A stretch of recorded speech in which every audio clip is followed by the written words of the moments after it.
for sport through both the social and interpersonal benefits to counteract nihilism. Millions of people obviously play around the world physically, but increasingly, as I was speaking to a few people about yesterday, the digital space of esports is getting absolutely massive. And I passionately believe, and hopefully some of you in the room, that sport has an amazing ability to assist with local and international communication. And I think one of the key things to discuss here today is how can Asian players benefit our immediate communities here, but also the world, in terms of helping business and governments to reduce global ills. I thought it might be useful before we start, because I have to admit that I had to go and Google nihilism, and I've got a couple of nods around the room. And essentially, I think it relates to, a number of the conversations that we already heard here yesterday: life without objective meaning, purpose, or intrinsic value. So people feeling kind of a little bit lost in terms of where are we going in the world today, huge amount of pressure, what are the things that are going to give us some purpose. I passionately believe that sport is one of two probably universal languages: music and sport. It doesn't matter what your culture is, what your language is, where you come from, you can appreciate sport when you're sitting with a friend or playing or watching. A quick little bit of background about myself. Chris Robb, I'm the founder and CEO of an organization called Mass Participation Asia. I'm about a 35-year veteran of the mass participation industry. So that's organizing, for example, the Singapore Marathon with 60,000 participants, big cycling events across the region. And I consider myself to be incredibly fortunate to have had the opportunity through sport to literally impact the lives of millions of people. That's people directly involved in events that I've organized, but also people that are indirectly impacted on that, the money that we've raised through charities and so on. And I certainly passionately believe in the topic of what we've been asked to speak about today, and I've seen it.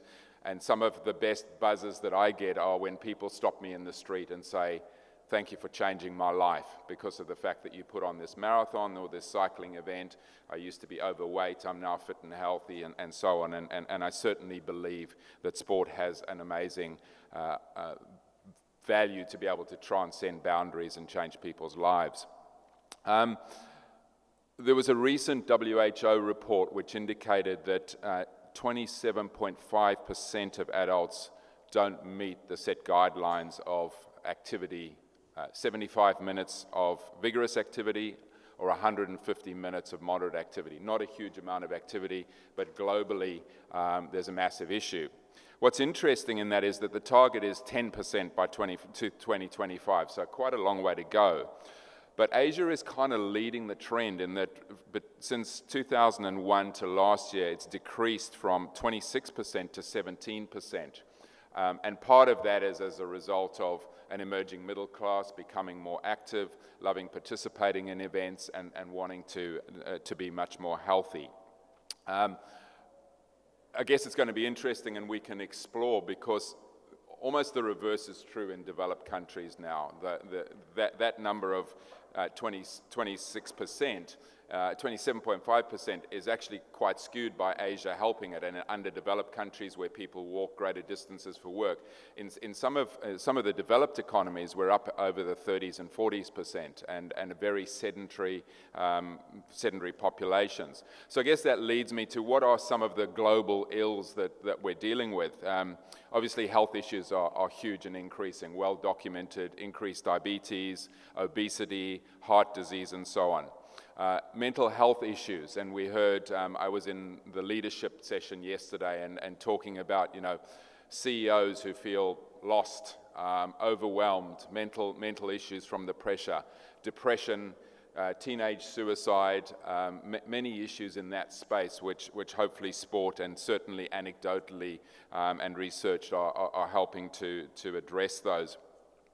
My sense is that there is significantly decreased amounts of family bonding happening as people get busier, as the emerging middle class here spends more and more hours at work. How much time are they spending with their families, with their children?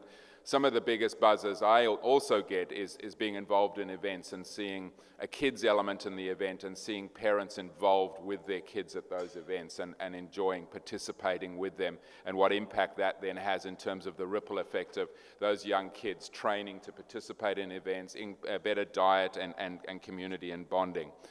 I think there's no doubt that there is an increase in device time. Those of us in the room with parents, and I'm seeing a few nods around the room, trying to monitor how much time our children spend on devices. Just last night I was reading an article that quoted the new CEO of Sport England, who is tasked with growing grassroots participation.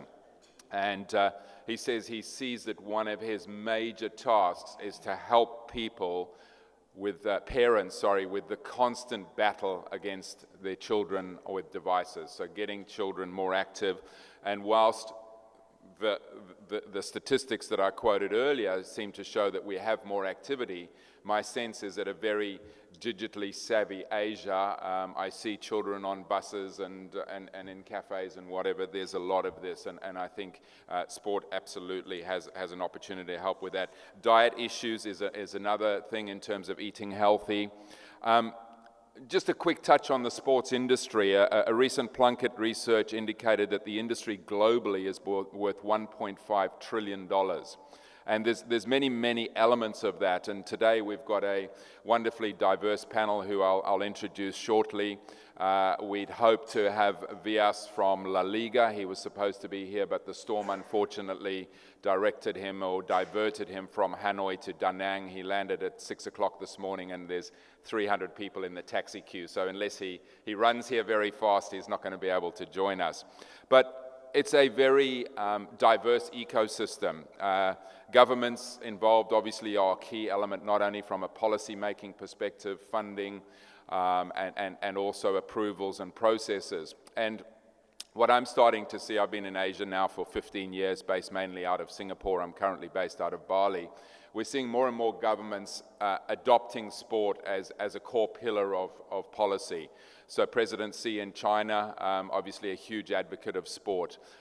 Singapore government has done a huge amount of work around sport, and it's very much a central pillar, and starting to roll back, getting sport back on the curriculum of education, so children playing sport a number of times a week in school, and so on. So swinging that pendulum a little bit from being very study-focused to a much more integrated curriculum. There's obviously federations and associations which are key to it, schools and universities, clubs from very high-profile clubs of the likes of Manchester United and big Asian clubs in the J-League, which we'll hear a little bit about later. Broadcasters, the esports element of the ecosystem I've spoken about. Sponsors and the great opportunity that sports provides for sponsors to engage with potential and existing clients. And then there's a whole range of suppliers, from major corporations providing technology and the like to entrepreneurial. And I think there's a massive element of entrepreneurs in the sports industries. And then a whole range of agencies from marketing and public relations and digital. I want to quickly touch on some of the benefits, and then we'll move on to introducing the panel. But the benefits as I see them, increased health and well-being, both physical and mental, increased productivity, and certainly Bill's passionate about productivity in the workplace and exercise in the workplace, and we'll speak about that.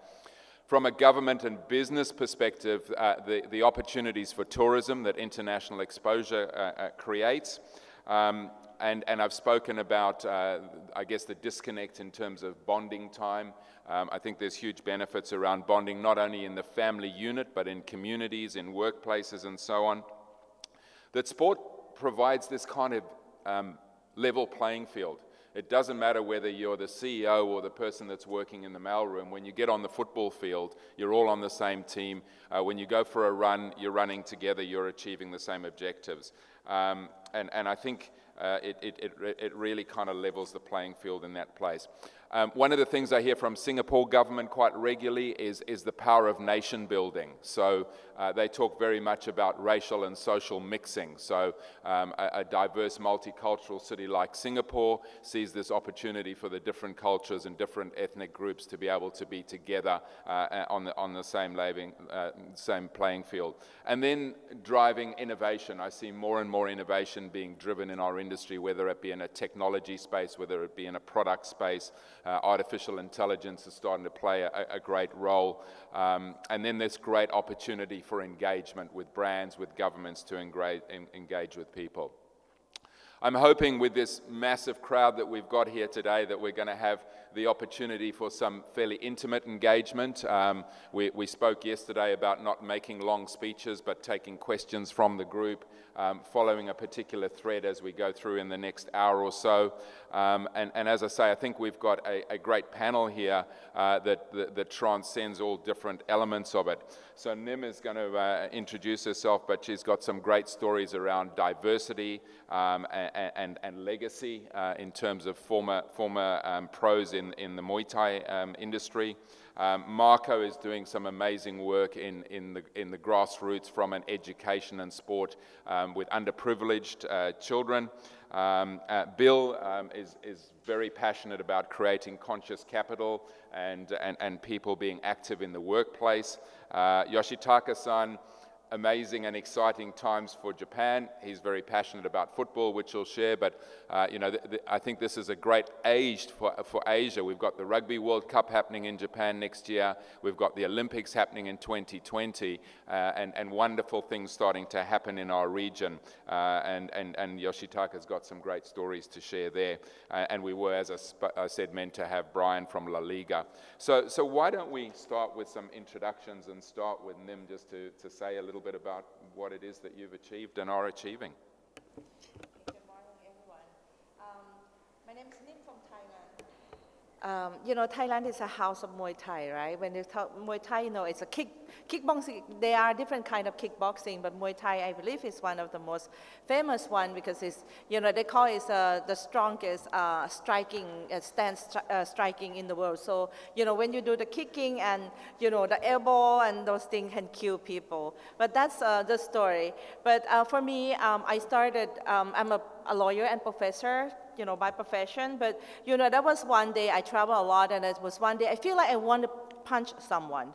You know, it was like a lot of, you know, tiring and those trips, and then I was like, why don't I just do Muay Thai then? So, you know, I called a guy, he was famous, so he was a professional boxer, so I trained with him for like a year, and I realized that it's not only, you know, get me healthier, but, you know, you're talking about mentality, right? So I feel like, okay, so now I can release some stress, you know, from those works. And then I see the benefit of that. So I talked to my sister, and I told her that, you know, why don't you try the Muay Thai? And she was also a professor, stressful work, you know.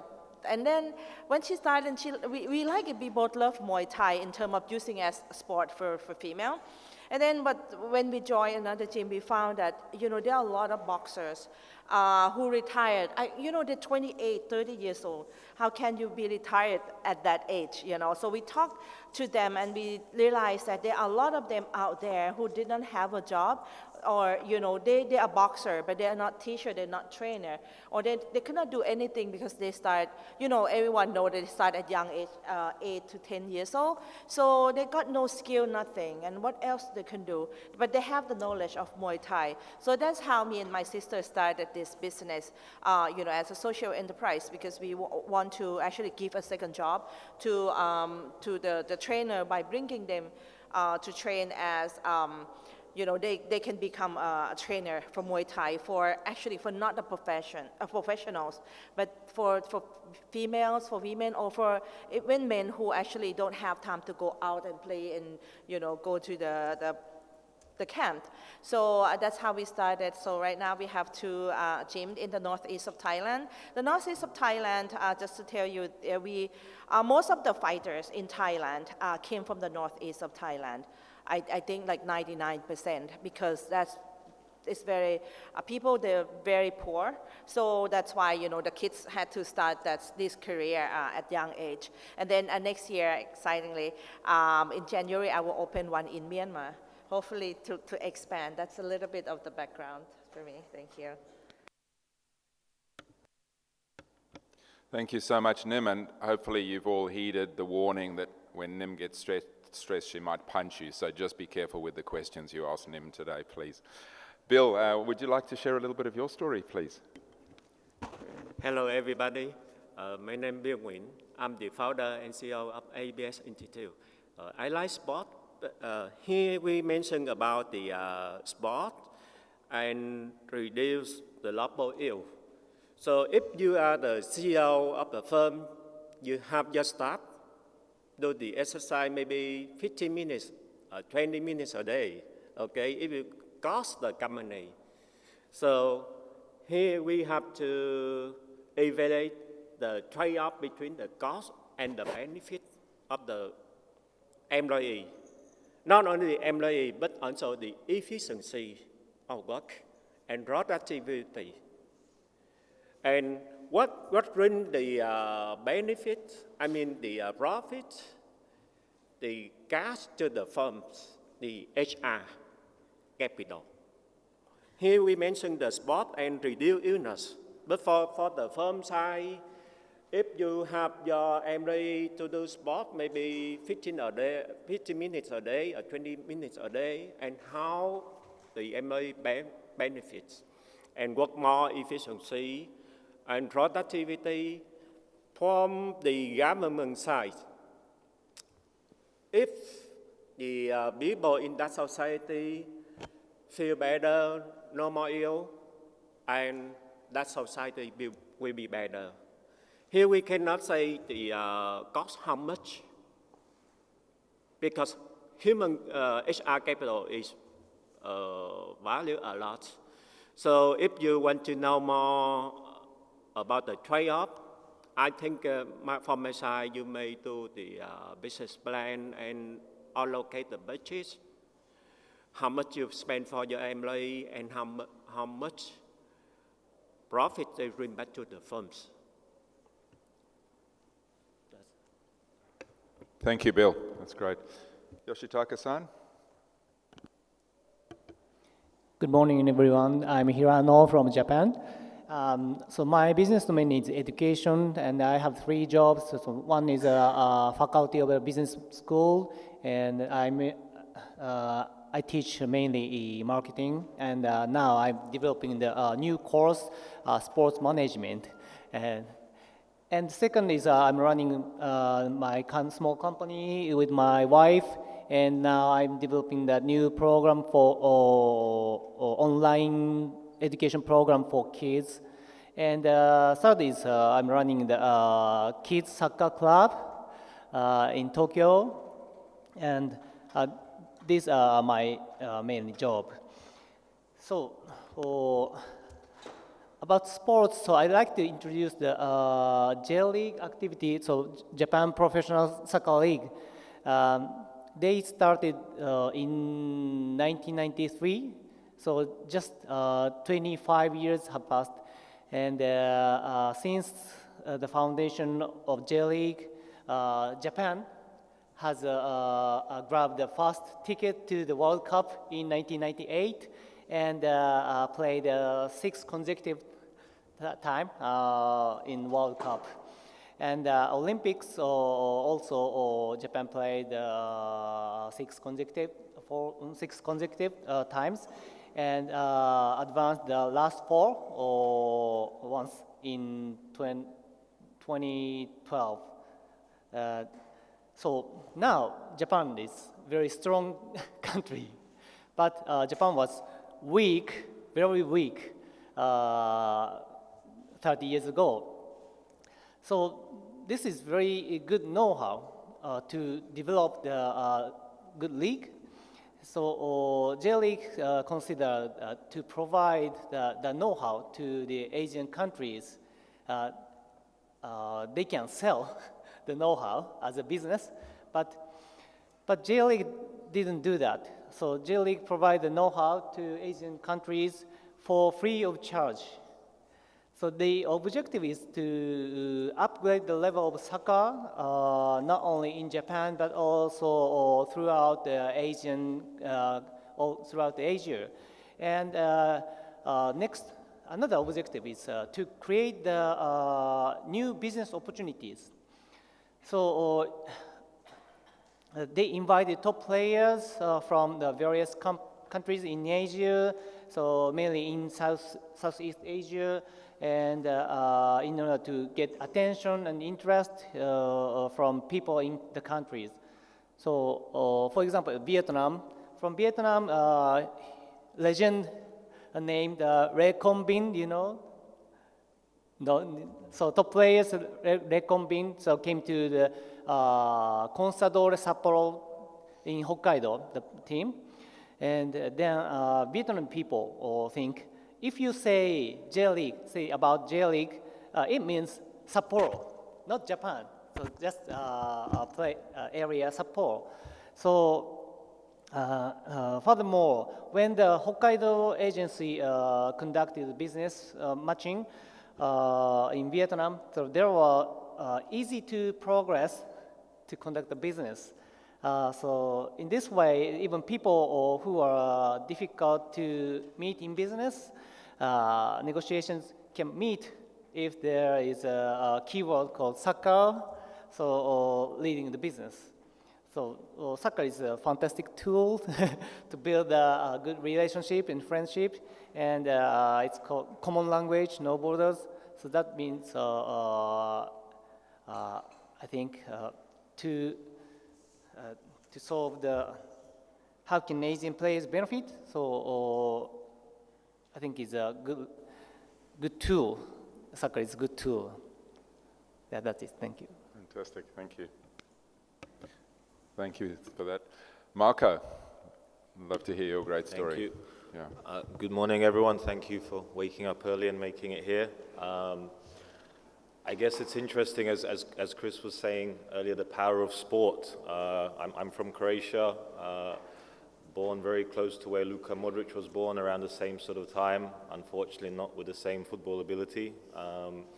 But as a Croatian, we were very proud of what happened this summer at the Russia World Cup. We're a small country. So as Chris touched on it, the power of sport to unite is something that's quite unique, football especially. So we understand that, I understand that personally. However, as I grew up in London, I also saw how football and sport can be quite divisive, I should say, in terms of sporting rivalry. As an Arsenal fan, we're not very close with our neighbours from the other part of North London. So the story of my work actually starts when I traveled to the Philippines. It was the first time that I had seen that level of inequality, and really it was quite overwhelming and shocking growing up in Europe, where poverty and the difference of the haves and have-nots isn't so apparent. So in the Philippines, like many people that are sort of exposed to that level of poverty, it can be very overwhelming, and you feel quite helpless. So it was only when we started organizing some sporting games for these kids that we saw how powerful it was to actually empower them, but also to unite them with a completely different social class. And as Chris touched on it, it completely removes all these barriers that society creates. So it's an amazing, amazing tool to solve so many challenges, social, peace building, and this is really the essence of our work. We have our own non-profit arm where we deliver projects. We support very vulnerable communities, primarily in education, soft skills. So sport is incredible at creating critical thinking, problem solving, communication in a way that traditional education does not. And that's really what Fund Life does, our non-profit. But we're also a consultancy for large businesses. So businesses that want to have a more active CSR program, and also businesses that are in commercial sports. There's great power in actual using sports for social investments. So that's really the essence of what we do, a consultancy for big business in sports, but also we have our own work as a non-profit to empower children using play. So we use the word play a lot because sports has a lot of misconceptions. So for us, we always say the power of play, it's very serious business, and now there's a lot of evidence which suggests, as Bill knows, that the more movement, the more play you incorporate in leadership, there's great benefits on business. So that's essentially what we do. Thank you, Marco. I'd love to stay with you, if I may. I think my experience and the various discussions we've had around the room is that government plays a crucial role in all of the elements that we've discussed here, and I'd love to hear some feedback from all of you, from Japan, that's investing billions of dollars into Olympics and Rugby World Cups, to we spoke a little bit yesterday about the challenges that you have in the Philippines, even getting approvals to have your matches. And maybe you can just share a little bit on that in terms of the challenges, and hopefully there's some support there as well. But my sense is that if this is to be a blueprint for Asia around sport, it's critical to have government engagement. And I'd just love to hear the different stories around the table. Yeah, completely, and for us as a non-profit working in the Philippines, it's crucial that we get government support. It can be very challenging working in the Philippines. There's a lot of internal politics within government, so you have the Philippine Football Federation that's supposed to work alongside the Philippines Sports Commission, and just to give you sort of an idea of the challenges, the Philippines was for 1 year without a pitch because there was an argument between the Football Federation and the Sports Commission whether it should be artificial or grass. So there's a lot of politics to navigate, which is why for us we found that using sport as a tool for development, it's an easier sell, it's less threatening. So it's also about making sure that if you are working with government, you understand, that you're there to support them. And as an NGO, they sometimes don't like to hand over responsibility because it is a government part. But for us, we've had great success with their Department of Education. We're now working in schools to develop a play-based learning curriculum. And we hope, what we found is that if we can prove the concept and prove the effectiveness of what we do, then government tends to listen. But it's more crucial that you can prove the quality of what you're doing before going to government. But some governments are better than others. That's the reality. I know Singapore is a lot more progressive than some of its neighbors. So really it's about finding that balance, and sometimes it's not easy, but you have to somehow navigate and see what you can do. Thanks for sharing that, and I think it's interesting because we can talk about government, but in my experience, it's also the different elements of government, and interesting to hear you speaking about education. And my experience across the region has been that typically in sport you see two main agencies at the table. You see sport at the table and you see tourism at the table from an economic impact.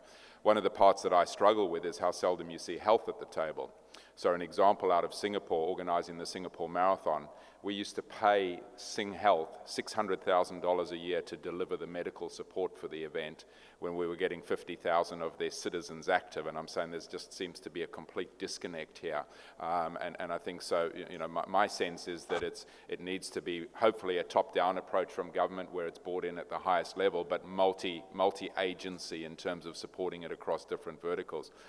Bill, maybe to turn to you. So from a government perspective in Vietnam, do you see government starting to embrace sport here? What are the opportunities you see for government? And if they are, what areas of government are supporting sport so far? I think that the government right now support sport a lot. So we have many teams join the AFF Cup some days ago. And that team, they already trained about 15 years ago from the young kid. And I think that went good because whenever they do sport and they make everybody happy, enjoy, and then reduce the illness. Not only illness, but the teamwork. As you do the teamwork skill, right? And then everybody do the teamwork, and then they will work harder and efficiency. Thank you. Maybe coming back to you, Nim, obviously very much a startup entrepreneur, so at I guess the bottom end of the food chain without any disrespect. How important is government support, and have you had any, whether that even be on a local government level in the Northeast, or what's your sense of government? You know, my sense in Thailand is that government's embracing sport in quite a big way, but I'd love to hear from you as someone on the ground. Thank you, Chris. It's very interesting. Yes, the government. We have a lot of governments, you know, we changed a lot of government during the past 5 years, so the sport, it's not the main focus for them, unfortunately, but I can see that, you know, in the last 5 years, there was initiative of, you know, a former politician, so he started, it's called Buriram FC. So they started a stadium for like soccer or football stadium in Buriram in the Northeast, so then, you know, it's how the sport, people start, you know, pay attention to sport and feel like, okay, this is something we can, you know, enjoy it, and it just gets spread from there, and then the government try to support that because they see the benefit in terms of, you know, not only the sport, it's also the tourism and those things that Thai government actually focus on more on the tourism than, you know, the sport. But talking back about you know, the boxing, the kickboxing, the government is trying to put the Muay Thai into the Olympic, which I'm not sure it would be successful or not. I really doubt it because sadly to say, the government actually did not really pay attention to the national sport like the Muay Thai. They just, you know, if you're good, so you just practice and you just fight.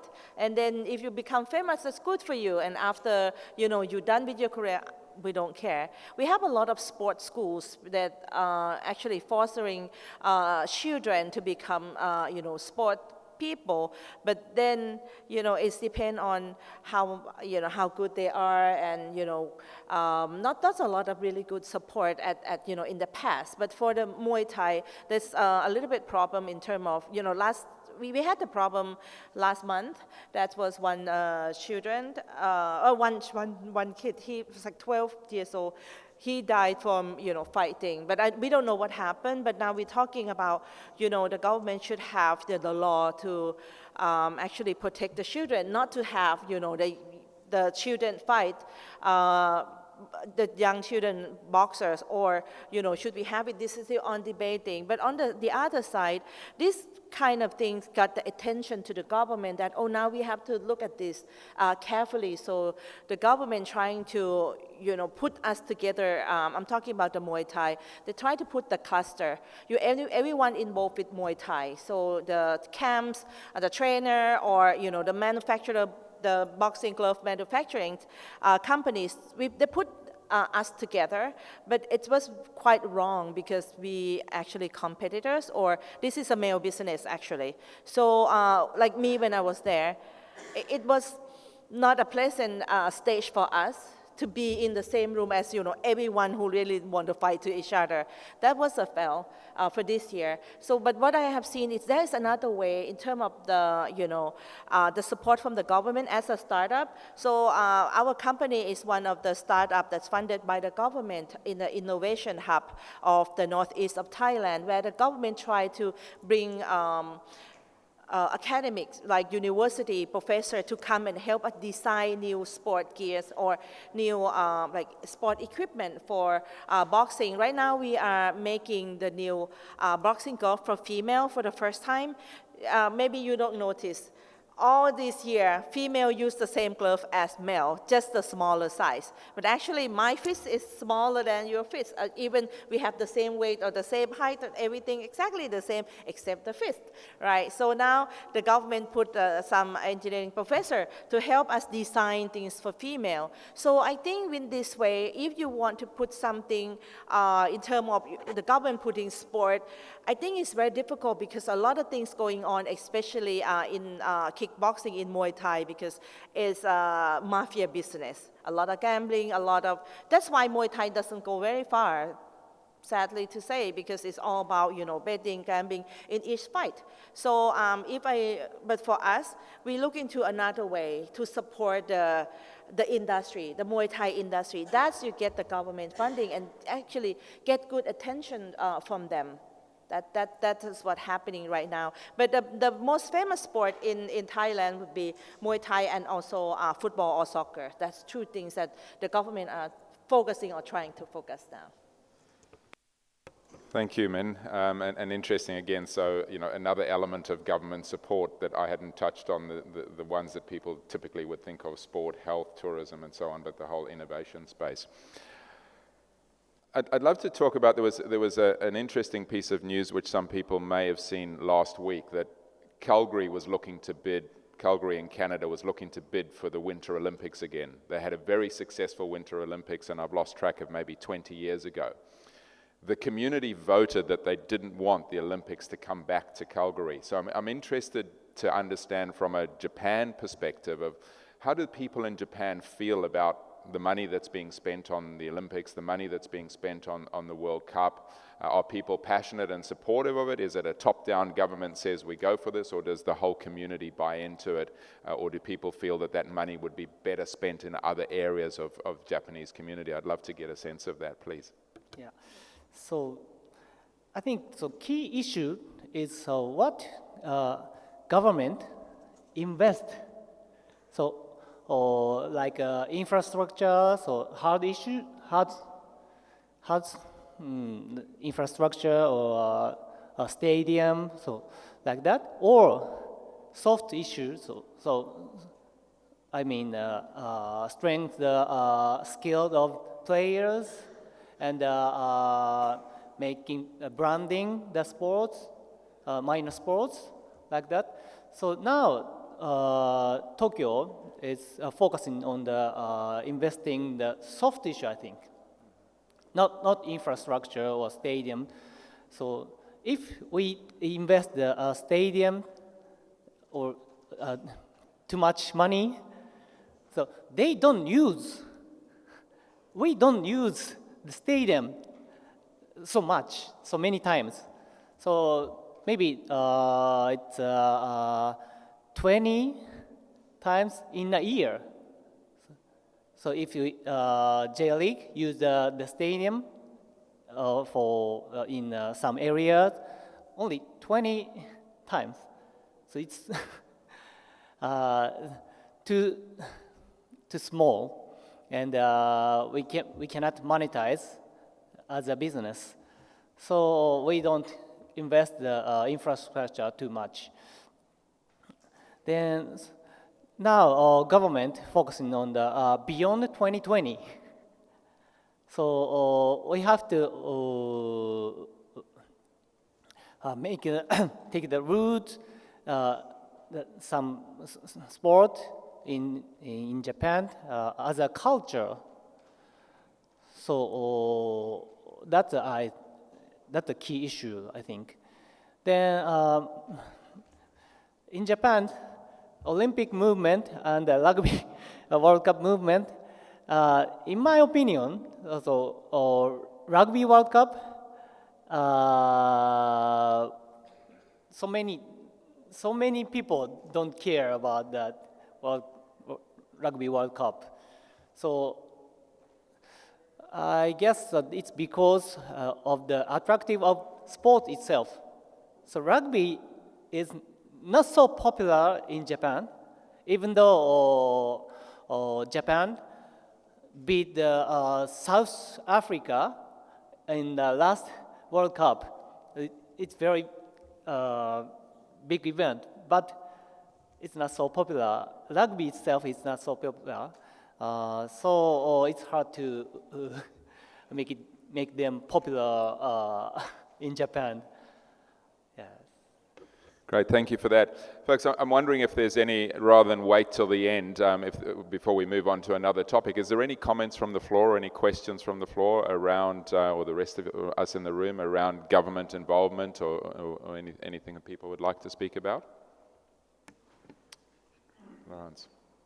Thanks, Chris. I'm quite fascinated by this relationship between elite sport, as you're talking about really with World Cups and so on, the role of governments, and then grassroots sport, because we've been doing a lot of work in India over the last year, where Modi has said that he wants India to be in the top 5 in the Olympics by 2028 or 2030, I can't remember.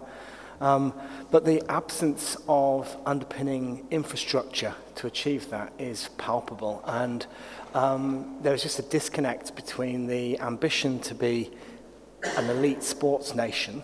And yeah, there's 1.2 billion people. They should have the capacity to generate elite athletes out of that.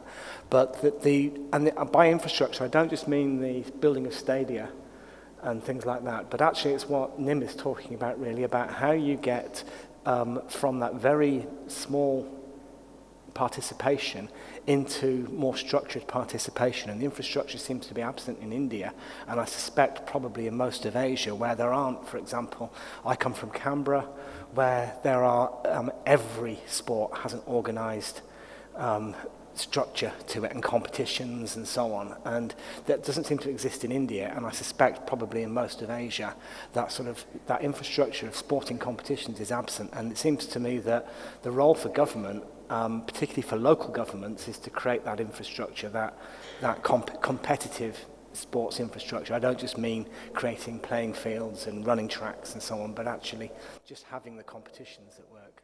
But I welcome the views of the rest of the panel. Yeah, I think it's a great point, and I think it was one of the points I tried to make earlier. I think it's about an ecosystem. It's without some top-down and bottom-up, it takes a long time. And one of the themes that seem to be coming through here as well, it's time. It doesn't happen overnight. Yoshitaka-san was talking about the J-League being no good 30 years ago, and look at them now, consistently, qualifying for World Cup. That's an investment, and you're absolutely right. I don't think it happens overnight.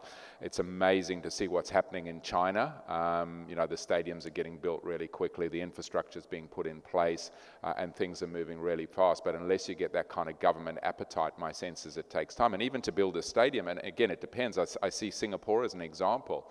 They knocked down their national stadium, and I think that the time between knocking it down and the new stadium being built was 10 to 12 years. Maybe I'm stretching that, but going through a tender process and whatever, somewhere a little bit more autocratic like China, just go in and say, right, stadium's being built, and it happens. It's one of the advantages of that. But it's a really great point. Infrastructure, soft skills, which we've spoken about, and a whole integrated ecosystem. And one of the things I want to talk about next, unless there's any questions, is I think that people can sit back and say it's government's responsibility, but to mine, it's a whole of community responsibility. So it's grassroots here, it's collaboration, it's cooperation, and corporate big opportunities as well. Do we have any other questions or comments before? Yeah, let's go. Can you maybe just introduce yourselves? Good morning, I'm Marie, I'm from the Philippines. Hi, Marie. First off, I will verify what he says. We have a political landscape that is quite a challenge to overcome when you come to build sports programs. Myself, I had gone through the process. I was able to get a FIFA sports medical training, but when I went home, I discovered that I needed what they call a backer so that I could work for our athletes. I didn't want that. I looked at the grassroots community, and I have been waiting for a certain politician to get into power, and then by now we are already ready with some of the, some of the processes that we have to streamline, so to speak. I am interested to ask from Marco, which communities in the Philippines are you working at? I don't know how knowledgeable others will be of the local communities. We work in predominantly central Philippines, Visayas, so we started working in Cebu City recently. And just as an antidote to give everyone a sense of appreciation, Cebu City has somewhere between 4 to 6 million people, depending on how closely you count or how many are documented. There is still not one single full-size football pitch in Cebu City. So it's absolutely frightening. Your point exactly. It's just this lack of complete government support in that regard. We also work in the province in Tacloban after Typhoon Yolanda. That's where we started. And yeah, it's a huge challenge. And unfortunately, it comes from governance, because when the governance is weak, when governments sell off land which should be used for recreational space to private investors who build shopping malls, there's not a shortage of shopping malls in Cebu City. There's about 6, 3 more coming at the end of this year, but there's no facilities, no structure. So it is a complete ecosystem, but unfortunately, if there isn't government support, it can't grow. So yeah, it's hugely challenging, and if you do have strong government, then you can do amazing things, but that's where it starts. Thank you. That answers your question. Yeah, great. I think we've got one more over here. So, hi, my name is Stanley Lowe from World Capacity Builders. Our company tries to raise the standards of the poor from $2 a day to $2.50 a day. All right. That 50 cents makes a big difference. So how do we make a difference is we try to get them have peace in their mind. And we know we subscribe for 100% that entertainment, being sports and music, like you mentioned, are key to getting peace into the attitudes and minds of the poor. Once they have that, then they can subscribe to other things that elevates their capacities. Now, we're involved with the NBA in the US. We work with Adam Silver, and they have a whole camp of NBA players. Now that the NBA Association is no longer allied to the NBA, they're free to do the celebrity endorsements. They need ideas on how themselves individually help the poor. So I'm open for ideas so that we can take this and table it to Adam Silver. All right?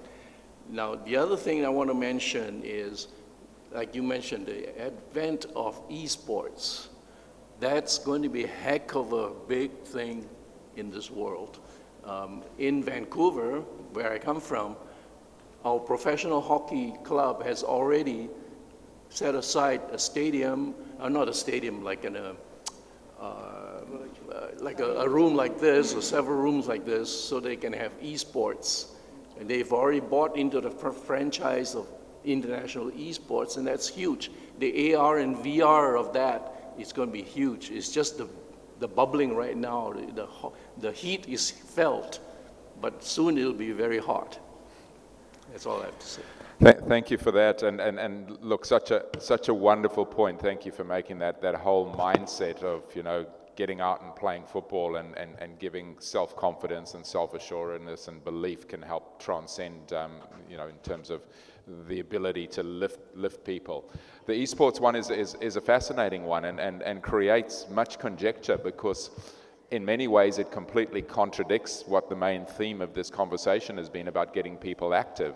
You know, so is it benefiting people or is it not benefiting them? You know, people sitting in front of computer consoles on their phones for 8, 10, 12, 14 hours a day, depending on who you listen to.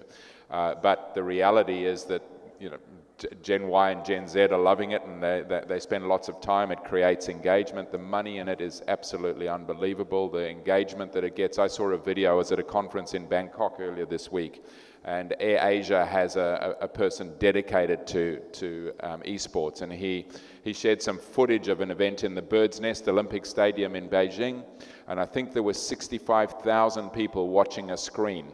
The prize money was tens of millions of dollars, maybe even close to $100 million.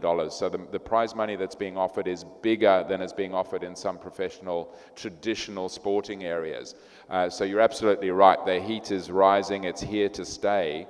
And if you speak to the people that are involved in it, they will say that to be a great gamer, you need to be fit, you need to be active, you need to train to keep your mind there. So I think there is, you know, whilst there are a number of naysayers out there, there certainly are benefits to be harnessed from it, and as you say, it's here to stay, no doubt. Just one additional point to that is that we have a relationship with China Radio Television Corporation.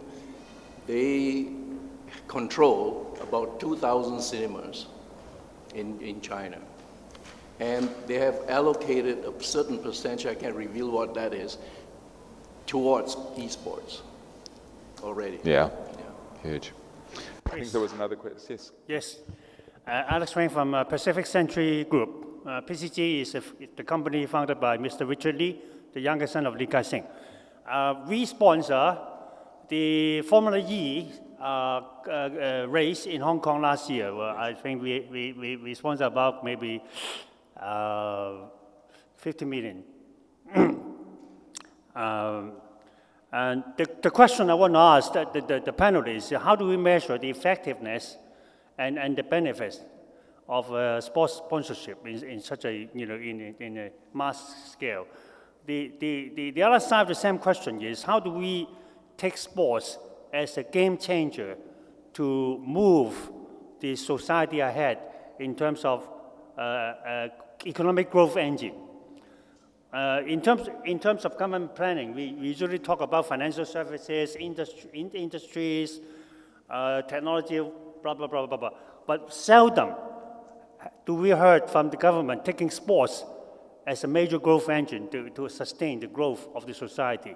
So how should we take a look at this growth model and incorporate sports as a major element to help boost the economy? Thank you. Thank you. Two great questions. So in terms of the measure, my experience is what brands often get wrong is they look at a sponsorship and they try to measure ROI, which is important. The more recent trends in sponsorship is measuring ROO, so return on objective, and being very, very clear what those objectives are before you get involved. And so often what I see in my 35 years of experience in the industry is people go into a sponsorship without being very clear up front, both from a brand perspective and a rights holder perspective, what it is that they're looking to achieve. And if you're very clear with those afterwards, it's very difficult in many sponsorships to be able to track directly. You invested 50 million, did you get $200 million worth of benefit directly? It's quite anecdotal. But whether that might be that you wanted to entertain your best clients, that you wanted media exposure as a result of it, that you wanted to engage your staff, which is often an overlooked benefit of sponsorships in events, particularly mass events. We have partnership with TCS out of India, Tata Consulting Services, and they have a program that they sponsor 12 marathons around the world. And I think the number is that they have over 200,000 of their staff that are active in exercise programs that are linked to that partnership with marathons around the world. So I think it's a more holistic approach. It's a long-term approach as well. So, how long are you signing up for that sponsorship? Where are you working in partnership? And I try to call it partnership rather than sponsorship, I think is real key. From a government perspective, and then obviously throw it open to others to respond to that as well with other opinions. From a government objective, I think there are some governments in the region that are starting to see that. And I shared earlier on, I think the statistic is that the sports industry globally is worth $1.5 trillion. And again, it's about the ecosystem that I touched on. I think Singapore's doing it really well. There's an integration of education, so that brings, we heard some examples here of entrepreneurship coming into sport as a result of it growing. The tourism benefits are massive. Even the measurement of the health benefits, it's all anecdotal at the moment. So it's one of the very real challenges that creates a problem of government saying, okay, so I invest X hundred of million in this. How do I measure what impact it's having? It's very anecdotal. So there are certain measures, public relations value, which I think is a little bit of a misnomer, but it works for some governments, it works for some brands. Tourism impact, easier to measure. This event brought, esports, the Grand Prix that you were talking about. How many visitors did that bring to Hong Kong? You can then directly measure that. But there are some grey areas, but I think coming back to government, it's an integrated ecosystem approach to help drive that and being very clear on objectives. I just want to share one lesson we learned from the Formula E sponsorship.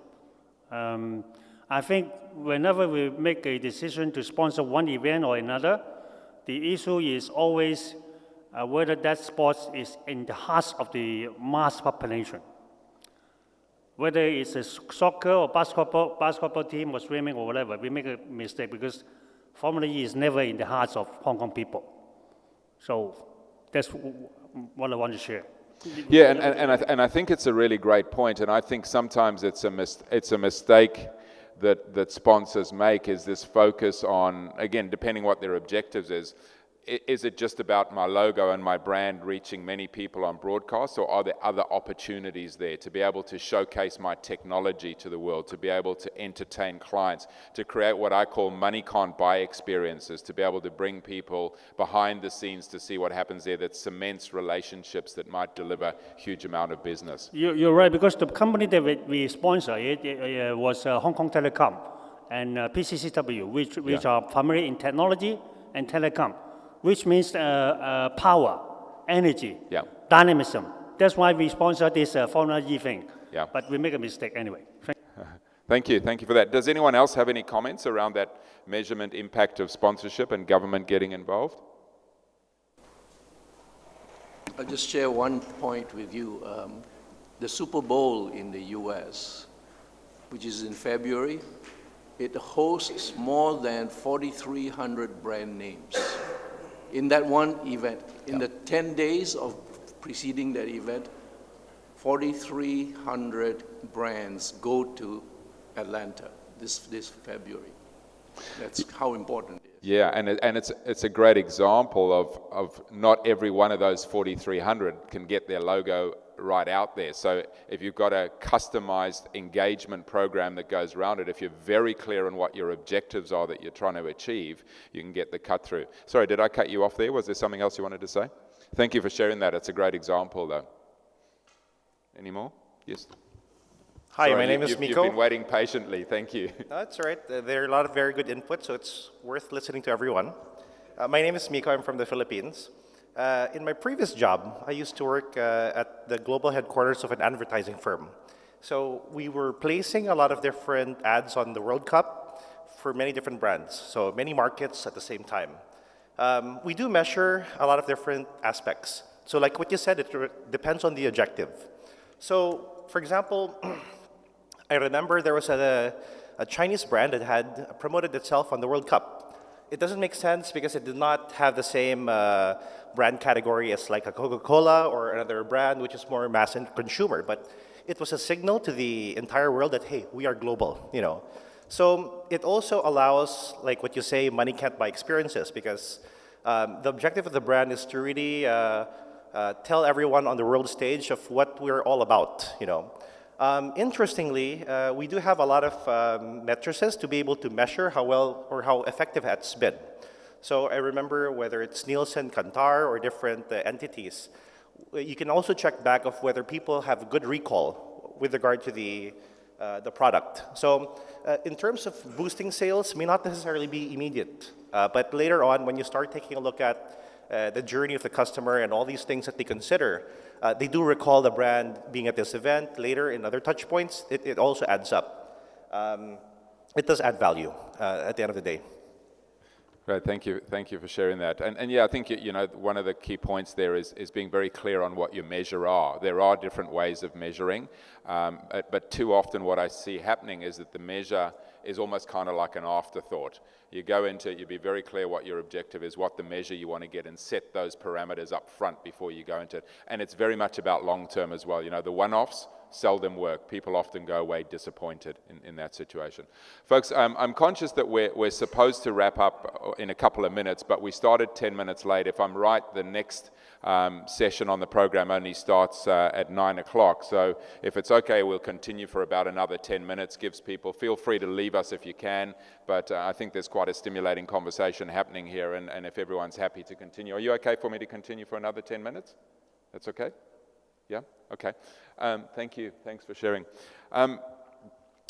Just maybe then wanting to touch, we've had a little bit of corporate conversations, but you know, my other sense is that you know, that it's very easy to sit back and say this is a government responsibility, but without corporate buy-in and the whole ecosystem buy-in.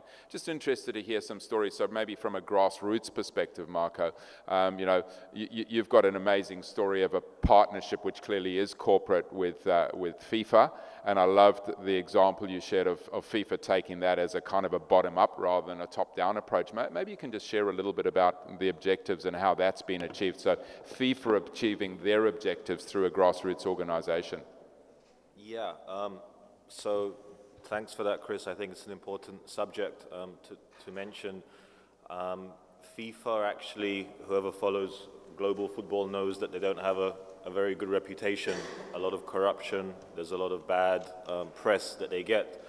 One thing that hasn't been talked about is actually they have a very progressive CSR model, in the sense that FIFA are very honest. They don't really, it's wrong to say they don't care, but they don't have an interest so much in grassroots development from a localized perspective. So they've actually outsourced their CSR to an organization based out of Germany. And what they do is they work with global NGOs all around the world that work in the communities. So effectively what FIFA have done, which is a top-down organization controlling global football, they've made CSR bottom-up. So just to give you an example of what that looks like, in Russia for the World Cup a few months ago, they invited 300 young people from some of the most vulnerable communities around the world, from over 100 countries, to travel to Russia, sponsor them, and they had a tournament for these kids, played on the Red Square, and it was a journey of a lifetime for some of these kids. Most of them have never had passports. They're the first from their communities to ever leave the country, and really they come back into the communities and they're able to inspire the next generation. So it's a really good example of what they're doing and creating value by actually outsourcing their CSR to experts. So yeah, hopefully more can do that, we hope. Thank you. Bill, do you see corporates and organizations starting to get involved in sport? I mean, you spoke about your passion for, at a grassroots level, corporates getting their employees active, but in the broader spectrum of the sports ecosystem, do you see that starting to happen in Vietnam? Yes, I see that for the corporate, if they have their employees do sport and very more effective, and they work efficiency and more profit to the firm, contrast to the traditional, the firm just want to make more profit. So here how we get, the CEO have their employee to do sports, and then the society better. As I develop my my e-learning platform, that everybody can check the concert capitalism cost to know the trade-off between the cost and the benefit to the firm, and also the profit more to the firms. Thank you. Thank you, thank you. How about in your space? I mean, you're being entrepreneurial, you're creating new boxing gloves.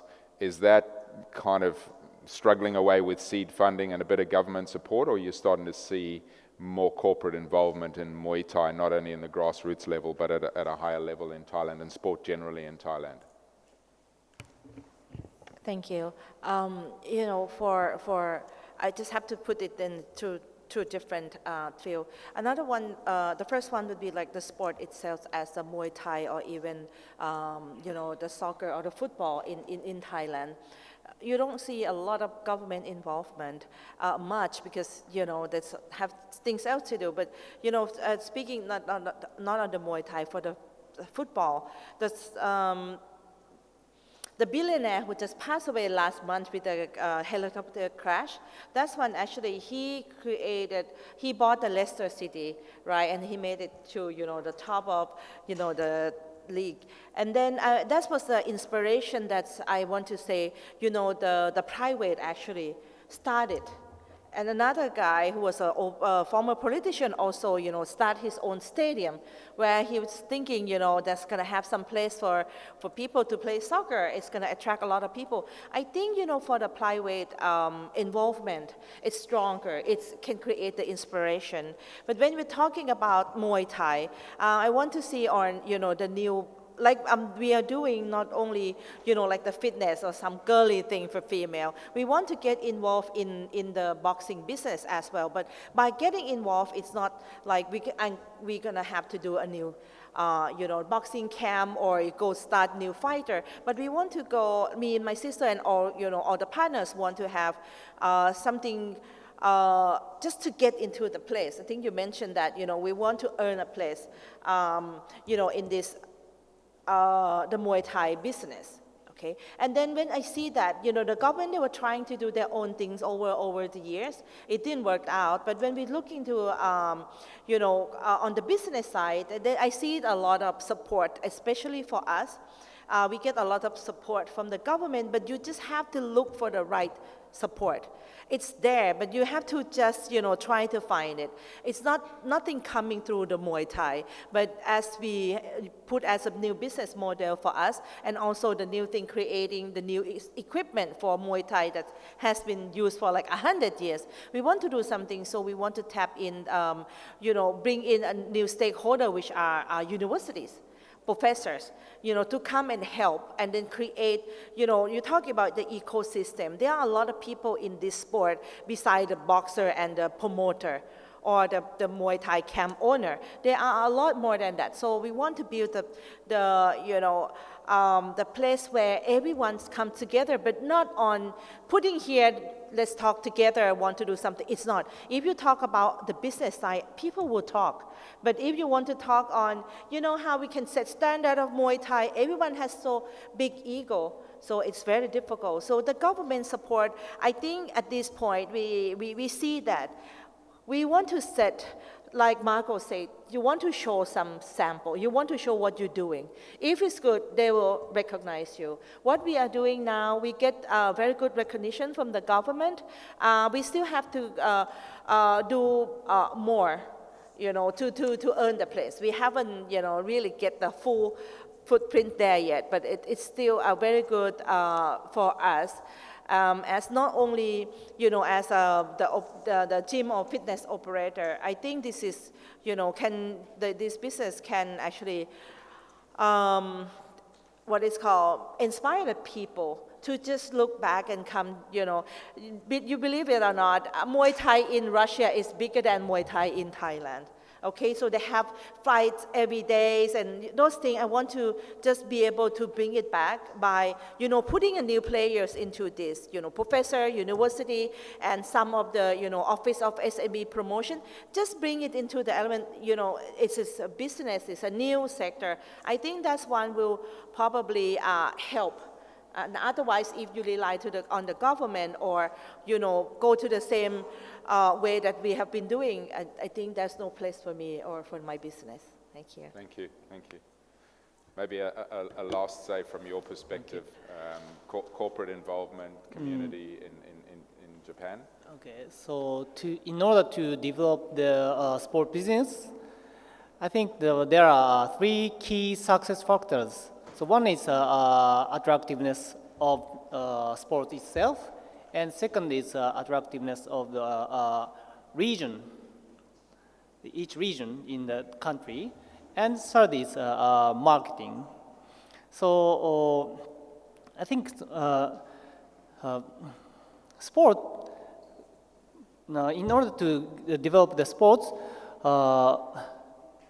it's not just movement, but make it cultural. So in order to make it cultural, it's key. The key is to